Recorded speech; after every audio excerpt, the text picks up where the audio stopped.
Hello guys, இன்னைக்கு வந்துட்டு நாங்கள் நியூசிலாந்து பற்றி பேச போகிறோம். அதில் வந்துட்டு ஸ்டூடெண்ட் விசாக்கு மாஸ்டர் யாரெல்லாம் படிக்க போகிறீங்க, அவங்களுக்கு என்னெல்லாம் பேசிக் ரிக்குவயர்மெண்ட், அதுக்கப்புறம் வந்துட்டு என்னெல்லாம் ரொம்ப இம்பார்ட்டன்ட் ரிக்குவயர்மெண்ட் என்னெல்லாம் இருக்குன்னு இந்த வீடியோ வந்து ஃபுல் டீட்டெயிலாக எக்ஸ்பிளைன் பண்ணுறேன். ஸோ அதுக்கு முன்னாடி என்ன சேனல் புதுசாக பார்க்குறீங்கன்னா ப்ளீஸ் சப்ஸ்கிரைப் பண்ணி பாருங்கள். இந்த வீடியோ கடைசி வரை பாருங்கள். பிடிச்சினா ஒரு லைக் பண்ணுங்கள், இல்லாட்டி டிஸ்லைக் பண்ணுங்கள், சரிங்களா? ஸோ ஃபஸ்ட்டு வந்துட்டு நீங்கள் மாஸ்டர்ஸ்க்கு அங்கே போகிற மாதிரி இருந்தால் நியூசிலாண்டுக்கு வந்துட்டு ஸோ மெயினாக வந்துட்டு ஃபஸ்ட்டு IELTS தான் நீங்கள் ப்ரிப்பேர் பண்ணணும். அதுக்கப்புறம் தான் நீங்கள் அடுத்த ஸ்டெப், சரிங்களா? ஸோ IELTS எவ்வளோ இருக்கணும்னா மினிமம் உங்களுக்கு 6 பேண்ட்ஸ் கண்டிப்பாக வேணும். லெஸ் தென் 5.5 எதுவுமே இருக்கக்கூடாது. ஸோ அந்த மாதிரி, சரிங்களா? ஸோ இல்லை பிடிஇ பண்ணுறாங்க, IELTS ரொம்ப கஷ்டமாக இருக்கும், பிடிஇ பண்ணுறாங்க, நீங்கள் அது கூட பண்ணலாம். ஓவரால் நீங்கள் 58 இருந்தால் இங்கே எல்லா யூனிவர்சிட்டியில் நீங்கள் உங்களுக்கு அந்த ஆஃபர் லெட்டர் கிடைக்கிற வாய்ப்பு இருக்கும். 55 இருந்தால் சில யூனிவர்சிட்டியில் வந்து அக்செப்ட் பண்ண மாட்டாங்க. ஸோ ஓவரால் 58 இருந்தால் கண்டிப்பாக உங்களுக்கு பிடியில் கிடைக்கும் உங்களுக்கு, சரிங்களா? ஸோ மெயின் வந்துட்டு இங்கே ஃபண்ட்ஸ் தான் மெயின். எல்லா மெயின் ரிஜெக்ஷன் ரொம்ப ரேஷியோ அதிகமாக இருக்குதுங்க நியூசிலாண்டில் வந்துட்டு. ஸோ அதனால் வந்துட்டு ஃபண்ட்ஸில் வந்துட்டு நீங்கள் ரொம்ப கேர்ஃபுல்லாக இருக்கணும், சரிங்களா?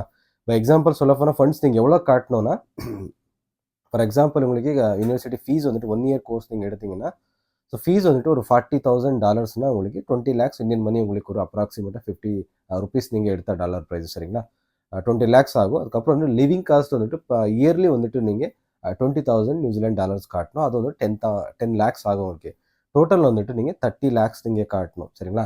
அந்த 30 lakhs நீங்கள் காட்டும் போது ஸோ அந்த இன்கம் வந்துட்டு 3 to 6 month ஓல்ட் ஆயிருக்கணும். உங்களுக்கு ஏதாச்சும் ஃபண்ட்ஸ் நீங்கள் காட்டுற மாதிரி இருந்தால் எங்கள் சேவிங்ஸ் பேங்க்கில் இல்லாட்டி இங்கே பேரண்ட்ஸோட ப்ராப்பர்ட்டி ஆகட்டும் ஏதாச்சும் நீங்கள் சேல் பண்ணிவிட்டு அந்த அமௌண்ட் நீங்கள் பேங்க்கில் வைக்கும் போது அது 3 to 6 month ஓல்ட் ஆயிருக்கணும். அப்போ தான் அக்செப்ட் பண்ணுவாங்க.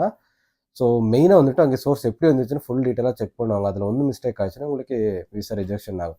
இல்லாட்டி நீங்கள் பேங்க் லோன் போகலாம். பேங்க் லோன் போனால் அது ரொம்ப ஈஸி உங்களுக்கு. ஸோ அதில் வந்துட்டு செக்யூர்ட் லோனுக்கு அப்புறம் அன்செக்யூர்ட் லோன் கொடுப்பாங்க. ஸோ மெயினாக வந்து இங்கே செக்யூர்ட் லோன் எடுக்கிறதுக்கு பாருங்கள். ஏன்னா வந்துட்டு அன்செக்யூர்ட் லோன் வந்து 10 to 15 lakhs இல்லை 20 lakhs வரைக்கும் மட்டும்தான் பேங்க்கில் கொடுப்பாங்க. ஸோ அடுத்து வந்துட்டு உங்களுக்கு ஒரு 30-40 lakhs உங்களுக்கு லோன் வேணும்னா மெயினாக வந்துட்டு அவங்க கண்டிப்பாக ஏதாச்சும் உங்கள் ப்ராப்பர்ட்டி ஏதாச்சும் மர்ஜ் பண்ணுவாங்க. அந்த மாதிரி தான் வச்சுட்டு இங்கே செக்யூர்ட் லோன் கொடுப்பாங்க. இது ரெண்டு தான் டிஃப்ரென்ஸும். செக்யூர்டு அதுக்கு அன்செக்யூர்ட் லோன்னா, அன்செக்யூர்டுனா உங்களுக்கு ப்ராப்பர்ட்டி மர்ஜ் பண்ணுற தேவையில்லை, ஜஸ்ட் டாக்குமெண்ட்ஸ் வச்சு தான் உங்களுக்கு லோன் கொடுப்பாங்க. செக்யூர்டுனா உங்களுக்கு டாக்குமெண்ட்ஸ் மர்ஜ் பண்ணி தான் உங்களுக்கு லோன் கொடுப்பாங்க. ஸோ மெயினாக வந்துட்டு நீங்கள் கவர்மெண்ட் பேங்க்கில் எடுக்க பாருங்க. ஏன்னா வந்துட்டு ப்ரைவேட் பேங்க்கில் எடுத்தால் என்னன்னா ஸோ இந்த லோன் வந்து டிஸ்பர்ஸ்மெண்ட் பண்ணிவிட்டு அதுக்கப்புறம் நீங்கள் விசா அப்ளை பண்ணுற மாதிரி இருக்கும்.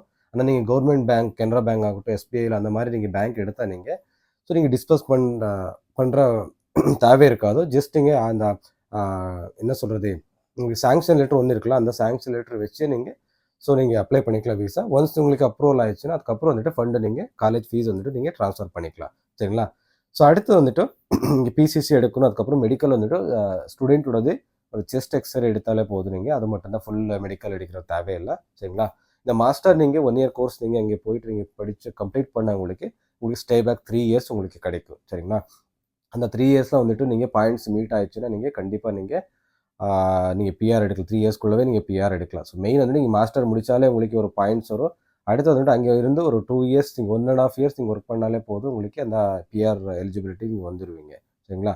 ஸோ நெக்ஸ்ட் என்னன்னா, நீங்கள் கோர்ஸ் எடுக்கும் போது லெவல்ஸ் இருக்குங்க. 7, 8, 9 அந்த மாதிரி இருக்கும். அந்த க்ரீன் லிஸ்ட்டில் உங்கள் கோர்ஸ் இருந்தால் 7, 8, 9 அந்த 3 கேட்டகரியில் வந்துட்டு அந்த 3 லெவலில் வந்துட்டு நீங்கள் உங்கள் ஸ்பௌஸ் நீங்கள் கூட்டிகிட்டு போகலாம்.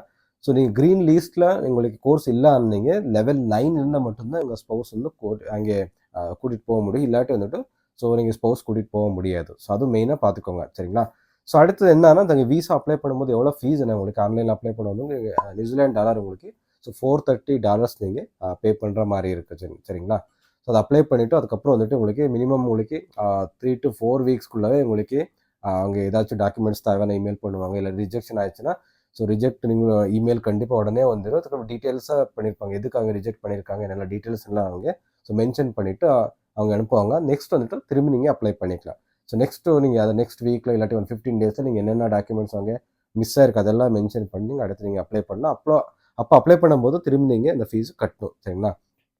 ஸோ இவ்வளோ தான் இந்த வீடியோ. ஸோ நெக்ஸ்ட் வீடியோவில் வந்துட்டு இங்கே ஸ்பௌஸுக்கு என்னெல்லாம் டாக்குமெண்ட்ஸ் தேவை, அதுக்கப்புறம் என்னெல்லாம் ஃபீஸு கட்டணும், அதுக்கப்புறம் வந்துட்டு நீங்கள் எவ்வளோ அவங்களுக்கு லிவிங் காஸ்ட் அவங்களுக்கு எவ்வளோ காட்டணும், அதை பற்றி ஃபுல் டீட்டெயிலாக பார்க்கலாம், சரிங்களா? இந்த வீடியோ பிடிச்சினா ஒரு லைக் பண்ணுங்கள், இல்லை டிஸ்லைக் பண்ணுங்கள். அடுத்த வீடியோ சந்திக்கலாம். Bye, take care, love you guys.